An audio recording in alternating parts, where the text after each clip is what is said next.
Kamusta mga Paps Idol? Ito na nga pala ang ikatlong araw namin sa Bicol, kung saan ay nagmerienda kami ng authentic pansit bato ng Bicol. Nanguha ng mga buho at kawayan at hindi na rin sinayang ang pagkakataon na makadalaw sa sementeryo kung saan nakahimlay ang kanilang mahal na lolo't lola.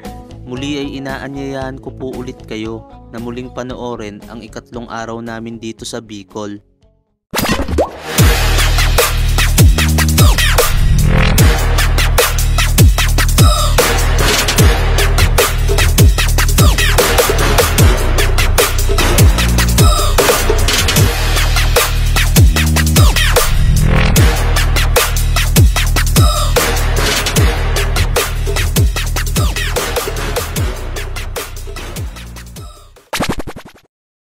Day 3, may project ulit. Game!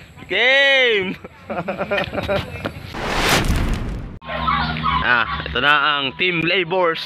Kukuha muna kami ng buho. Gagawa ulit ng tent para lutuan. Team labors. Let's go.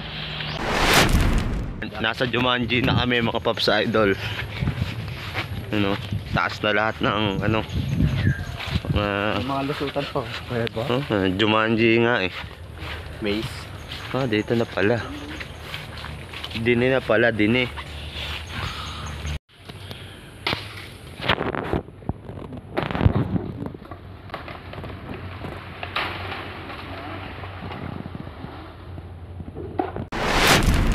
Eto na bigla mga Paps Idol Kanina pinuputol pa lang nakabalik na kami dito sa home court.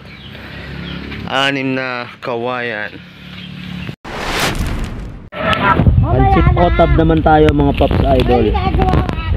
Pansit otab. Kaya na tayong pansit banto mga Paps Idol.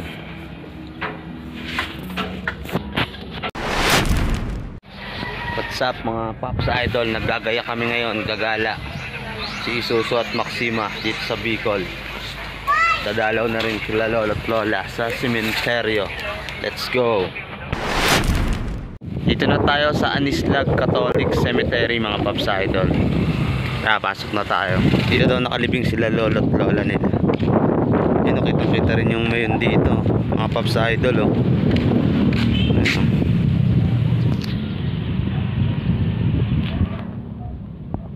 Diba?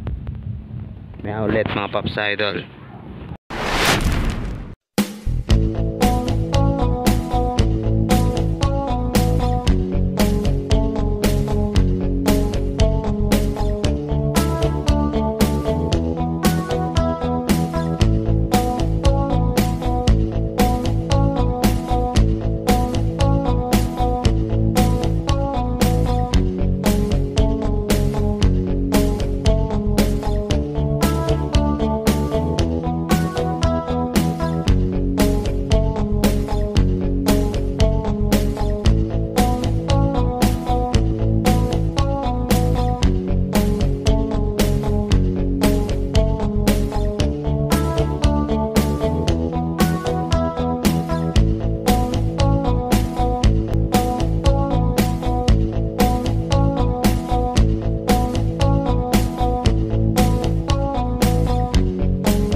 Dito na nga nagtatapos ang kwento ng ating ikatlong araw dito sa Bicol mga Paps Idol. Muli ako ay nagpapasalamat sa inyong pagsuporta at panonood dito sa ating mga videos. Sana ay hindi kayo magsawang sumuporta at sumubaybay sa ating mga videos and vlogs. Tara sumama ka na dito sa aming biyahe.